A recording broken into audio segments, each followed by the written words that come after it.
মায়াবিনী এটা গীতৰ পৰা প্ৰাৰ্থনালৈ ৰূপান্তৰিত হোৱা আমি দেখিলোঁ। অসমীয়া হৃদয়ৰ পৰা হৃদয়লৈ বৈ যোৱা এটা প্ৰাৰ্থনা হৈছে মায়াবিনী।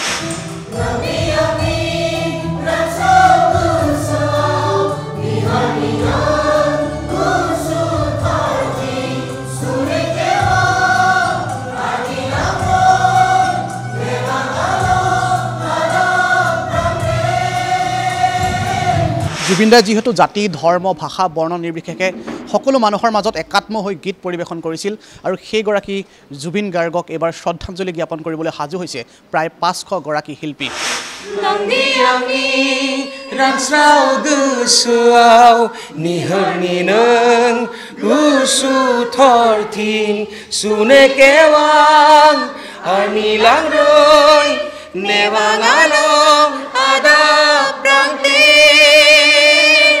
মায়াবিনী এটা গীতৰ পৰা প্ৰাৰ্থনালৈ ৰূপান্তৰিত হোৱা আমি দেখিলোঁ। অসমীয়া হৃদয়ৰ পৰা হৃদয়লৈ বৈ যোৱা এটা প্ৰাৰ্থনা হৈছে মায়াবিনী। আৰু জুবিনদাই যিহেতু জাতি ধৰ্ম ভাষা বৰ্ণ নিৰ্বিশেষে সকলো মানুহৰ মাজত একাত্ম হৈ গীত পৰিৱেশন কৰিছিল আৰু সেইগৰাকী জুবিন গাৰ্গক এবাৰ শ্ৰদ্ধাঞ্জলি জ্ঞাপন কৰিবলৈ সাজু হৈছে প্ৰায় 500 গৰাকী শিল্পী। কেইবাটাও ভাষাত তেওঁলোকে মায়াবিনী গীতেৰে প্ৰিয় শিল্পীগৰাকীক শ্ৰদ্ধা জ্ঞাপন কৰিব। আৰু মই আখৰাস্থলীত আহি উপস্থিত হৈছোঁহি, তেওঁলোকৰ মনৰ কথাবোৰ অকণমান বুজ ল'ম আৰু এই পৰিৱেশটো অকণমান দেখুৱাম। এয়া হৈছে এইসকল শিল্পী যিসকলে জুবিনদাক সদায় বুকুত লৈ কঢ়িয়াই ফুৰিছে জুবিনদাক। আৰু জুবিনদাৰ যিটো গীত মায়াবিনী, সেই মায়াবিনী গীতটো তেওঁলোকে এবাৰ প্ৰায় 500 গৰাকী শিল্পীয়ে শ্ৰদ্ধাঞ্জলি জ্ঞাপন কৰিব। কেইবাটাও ভাষাত তেওঁলোকে গীত পৰিৱেশন কৰিব। এইসকল শিল্পীক মই অকণমান দেখুৱাই লৈছোঁ, কাৰণ আমি দেখিবলৈ পাইছোঁ যে প্ৰতিটো প্ৰান্তত জুবিন গাৰ্গক সুঁৱৰি আমি বিভিন্ন ধৰণৰ স্মৰণ সভা বা শ্ৰদ্ধাঞ্জলি অনুষ্ঠানৰ আয়োজন কৰা দেখিছোঁ। আৰু এওঁলোকে এটা অনুষ্ঠানৰ আয়োজন কৰিছে। অকণমান তেওঁলোকৰ মনৰ কথাবোৰ বুজ লওঁ। কেনেধৰণৰ অনুষ্ঠান আপোনালোকে পৰিকল্পনা কৰিছে? হয়, নমস্কাৰ। পোনপ্ৰথমে আপোনালোকক ধন্যবাদ জ্ঞাপন কৰিছোঁ, আপোনালোকে আমাক আজি এই আখৰা অনুষ্ঠানটোত আহি উপস্থিত হোৱাৰ বাবে। আমাৰ পৰিকল্পনাটো আছিলে আমাৰ বন্ধু নৱজিৎ শইকীয়া আৰু মোৰ সৰুকৈ এটা পৰিকল্পনা আছিলে। আমাৰ প্ৰথম অনুষ্ঠানটো আয়োজন কৰাৰ কথা আছিলে আমাৰ সোণাপুৰ যি জুবিন ক্ষেত্ৰ, তাতে আমি 18 তাৰিখে আয়োজন কৰিম বুলি ভাবিছোঁ জুবিনদাৰ জন্মদিৱস উপলক্ষে। কিন্তু যিহেতু 18 তাৰিখে সমগ্ৰ অসমতেই বিভিন্ন জেগাত অনুষ্ঠান আয়োজন হৈছে, সেইবাবে আমাৰ শিল্পীসকলো তাতে ব্যস্ত থাকিব। আৰু 19 তাৰিখ এবাৰ ভাবিলোঁ, তো 19 তাৰিখে যিহেতু আমাৰ গম পাইছে আপোনালোক অসম শিল্পীসকলে আমাৰ চানমাৰী আমাৰ চানমাৰী ফিল্ডত আয়োজন কৰিছে। তাৰ বাবে আমি 20 তাৰিখে ৰাখিছোঁ ডেটটো। আৰু 20 তাৰিখে আমাৰ শ্ৰীমন্ত শংকৰদেৱ কলাক্ষেত্ৰৰ ৰংঘৰ বাকৰিত আমি আয়োজন কৰিম 3 বজাৰ পৰা। আমি জুবিনদাৰ জন্মদিৱসৰ লগতে আমাৰ আন্তঃৰাষ্ট্ৰীয় বাঁহী বাদক স্বৰ্গীয় দীপক শৰ্মা ডাঙৰীয়া দেৱলৈ আমি এটা শ্ৰদ্ধাঞ্জলি অনুষ্ঠান ৰাখিছোঁ। সেই অনুষ্ঠানটোত তেওঁৰ ছাত্ৰসকলে এটি বাঁহীৰ অনুষ্ঠান পৰিৱেশন কৰিব, বাঁহীৰে তেওঁলোকে শ্ৰদ্ধাঞ্জলি জ্ঞাপন কৰিব। আৰু আমি অনুষ্ঠানটোৰ মুখ্য আকৰ্ষণটো হৈছে আমাৰ জুবিনদাই সৃষ্টি কৰি থৈ যোৱা সেই মায়াবিনী গীতটো। আৰু মায়াবিনী গীতটোত আমি অসমৰ যিহেতু জুবিনদাই 40টা ভাষাত গীত গাইছিলে, সকলো ভাষা আমি সংগ্ৰহ কৰাটো আমাৰ কাৰণে সম্ভৱ নহয়। যদিও আমি বহুত যোগাযোগ কৰিছিলোঁ, তেওঁলোকে দিবলৈ সক্ষম নহ'ল। আমি কোচ ৰাজবংশী বিচাৰিছিলোঁ, তেনেকৈ বিভিন্ন ভাষাৰ লগত যোগাযোগ কৰিছিলোঁ, তেওঁলোকে নাজানো কি কাৰণে নিদিলে। কিন্তু যিসকলে দিলে তেওঁলোকক ধন্যবাদ জ্ঞাপন কৰিছোঁ। আমি প্ৰায় 8টা ভাষা, অসমীয়া ভাষা সংযোজন কৰি প্ৰায় 8টা ভাষাত আমি জুবিনদাৰ গীতটি মায়াবিনী পৰিৱেশন কৰিম প্ৰায় 500 কণ্ঠশিল্পীয়ে। আৰু সেই অনুষ্ঠানটোত উপস্থিত থাকিব আমাৰ জুবিনদাৰ একালৰ যিসকল সতীৰ্থ আছিলে পুৰণি শিল্পীয়ে, যেনেকুৱা আমাৰ ভদ্ৰকান্ত দাস দা, তেওঁ থাকিব, দিগন্ত শৰ্মা দা, মৃণাল কান্তি দা, ববিতা শৰ্মা বাইদেউ, লগতে সকলোৰে চিনাকি শান্তনু বৰুৱা দা গীটাৰিষ্ট, তেওঁ আমাৰ এই গীতটিত ধুনীয়াকৈ গীটাৰখন সংগত কৰিছে। লগতে উপস্থিত থাকিব আমাৰ শ্ৰীমন্ত শংকৰদেৱ কলাক্ষেত্ৰৰ যি সচিব মহোদয়, তেওঁ থাকিব। আৰু আমাৰ সৰু সুৰা কিছুমান আমাক সহায় সহযোগিতা আগবঢ়াইছে, যেনেকুৱা কোনোবাই চাউণ্ডটোত সহায় কৰিছে, তেওঁলোকেও থাকিব। আৰু গৰিমা বৌকো আমি নিমন্ত্ৰণ পত্ৰ দিছোঁ, কিন্তু তেওঁৰ শৰীৰৰ কথা সকলোৱে গম পায়। মই নিজে গৈ পেলাই লগ পাইছোঁ।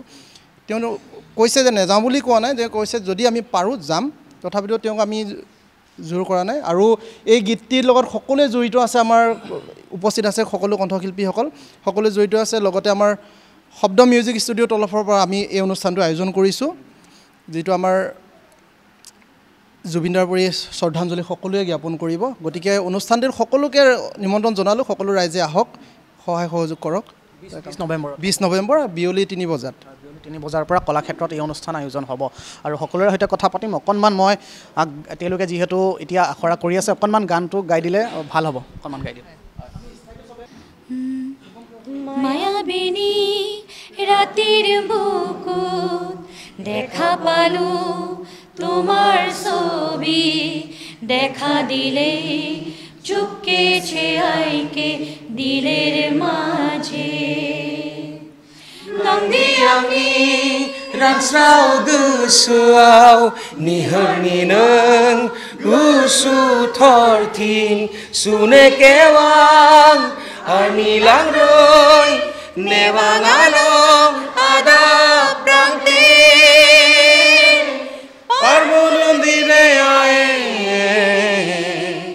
Firi firi rasone Andar mun boae Bisi hodare othe Nijano sajeba ai Adoisan babi niyo cheho ধন্যবাদ জ্ঞাপন কৰিছোঁ আৰু খুব ধুনীয়াকৈ তেওঁলোকে যেহেতু আখৰা কৰি আছে আমি অকণমান দেখুৱাবলৈ যত্ন কৰিলোঁ আৰু যিসকল দৰ্শকে এওঁলোকৰ অনুষ্ঠান উপভোগ কৰিব বিচাৰে তেওঁলোকে 20 নৱেম্বৰত কলাক্ষেত্ৰলৈ যাব লাগিব বিয়লি 3 বজাৰ পৰা অনুষ্ঠানটো আছে গতিকে এইসকল শিল্পী আখৰা কৰি আছে কেনেকুৱা লাগিছে জুবিন দা যিহেতু নাই আমাৰ এটা অসহনীয় সময় আমি পাৰ কৰিছোঁ তথাপিও আপোনালোকে জাতি ধৰ্ম বৰ্ণ নিৰ্বিশেষে এই গীতটো আপোনালোকে গাবলৈ চেষ্টা কৰিছে হয় প্ৰথম কথা এইটোৱে যে আমাৰ হিয়াৰ আমঠু জুবিন দা মানে তেখেতে আমাক যিখিনি দি থৈ গ'ল যিখিনি শিকাই থৈ গ'ল তাৰ আচলতে আমি উভতাই তেখেতক শ্ৰদ্ধাঞ্জলি এনেধৰণে দিয়াৰ আমি এটা মানে ৰাস্তা বিচাৰি পালোঁ ইয়াৰ অবিহনে আৰু একো নাই আচলতে কাৰণ ইমানখিনি আমাক দি থৈ গ'ল তেখেতে আমি ভাবিলোঁ মায়াবিনী গানটো যদি আমি অসমৰ বিভিন্ন জনগোষ্ঠীয় ভাষাত যদি দুটা লাইন হ'লেও যদি আমি ট্ৰান্সলেট কৰি গাব পাৰোঁ চাগে তেখেতে ভাল পাব শুনি তেখেতৰ কায়িকভাৱে তেখেতে নাই যদিও আমাৰ মাজত সদায় আছে যিহেতুকে গতিকে তাৰে এটা প্ৰচেষ্টা কৰিলোঁ আৰু মোৰ বন্ধু ৰূপজ্যোতিয়ে কোৱা ধৰণে গোটেইখিনি ভাষা আমি সন্নিৱিষ্ট কৰিব নোৱাৰিলোঁ সময়ৰ যথেষ্টখিনি আমাৰ তাকৰ হ'ল কিন্তু আমি 7-8টামান ভাষা আমি সন্নিৱিষ্ট কৰিছোঁ আশা কৰিছোঁ ৰাইজে ভাল পাব আৰু সকলোৰে সহযোগিতা বিচাৰিছোঁ কি আহ্বান কৰিব বিচাৰিব সকলোৱে আহক কাৰণ কিয় আমি এটা চেষ্টা কৰিছোঁ যেহেতু এই ভাষা যিকেইটা ভাষা আমি 8টা ভাষাৰে গাইছোঁ আমি পম্পী আছে এইদৰে আমি গাইছিলোঁ আৰু খুব ভাল লাগিছে আৰু বিচাৰিম যাতে যিবোৰ ভাষা এতিয়ালৈ গোৱা হোৱা নাই তেখেতসকলেও যাতে সেইবোৰ ভাষাও আমি ইনক্লুড কৰিব পাৰোঁ গাব পাৰোঁ সকলোৱে আহক ভাল লাগিব সকলোৱে আহিলে জুবিন দাক এটা ভাল শ্ৰদ্ধাঞ্জলি এটা আমি দিব পাৰিম জুবিনদাৰ সৃষ্টিসমূহ আমি আগুৱাই লৈ যাব লাগিব নতুন প্ৰজন্মই আগুৱাই লৈ যাব লাগিব নহয় জানো আপোনালোকে সেইসমূহ কেনেধৰণে আহ্বান জনাব নতুন প্ৰজন্ম নিশ্চয় শুদ্ধভাৱে গাবৰ কাৰণেই অনুৰোধ জনাম যিহেতু জুবিন দাই সদায় শব্দৰ ওপৰত শব্দবোৰ ভালকৈ গাবলৈ বা শুনি শিকিবলৈ সদায় আমাক অনুপ্ৰেৰণা জগাই গৈছে আৰু আমাতকৈ সৰু চামলৈও অনুৰোধ থাকিল যাতে জুবিনদাৰ যেতিয়াই যি গীত গায় শুদ্ধভাৱে যাতে পৰিৱেশন কৰে আৰু লগতে এইবাৰ জুবিন দাবিহীন 2 মাহে হ'ল আৰু এতিয়া আৰু এইবাৰ প্ৰথমটো জন্মদিন তেওঁ অবিহনে সেইটো বহুত বেছি দুখ লগা এটা পৰিস্থিতি আচলতে আৰু আমাৰ এয়া মাত্ৰ ক্ষুদ্ৰ এটি প্ৰয়াস দাদাক আমি স্মৰণ কৰাৰ আৰু প্ৰতিটো সময়তে প্ৰতিটো ক্ষণতে আচলতে দাদাক আমি কেতিয়াও পাহৰিব নোৱাৰোঁ প্ৰত্যেকজন অসমীয়াই আচলতে পাহৰিব নোৱাৰে আমাৰ হাড়ে হিমজুৱে আমাৰ মন মগজুত জুবিন দা বহি আছে গতিকে জুবিন দা কায়িকভাৱেহে নাই কিন্তু আমাৰ মাজত প্ৰত্যেকজন শিল্পীৰ মাজত জুবিন দা সদায় থাকিব আৰু আমাৰ সদায় এইটোৱে প্ৰয়াস থাকিব দাদাৰ আৰ্হিৰে আমি যাতে চলি যাব পাৰোঁ লগতে আমাৰ সৰু চামকো আমি যাতে ৰাস্তা দেখুৱাব পাৰোঁ আৰু ইতিমধ্যে পৰিৱেশটো আমি দেখুৱালোঁ পুনৰবাৰ কৈছোঁ তেওঁলোকে এটা প্ৰয়াস কৰিছে মৰমৰ শিল্পীগৰাকীক শ্ৰদ্ধাঞ্জলি জনাবৰ বাবে আৰু অহা 20 নৱেম্বৰত পুনৰবাৰ কৈছোঁ কলাক্ষেত্ৰলৈ আহক আৰু এওঁলোকৰ যি প্ৰয়াস সেই প্ৰয়াসক আপোনালোকে সঁহাৰি জনাওক আৰু অনুষ্ঠানটো উপভোগ কৰক ধন্যবাদ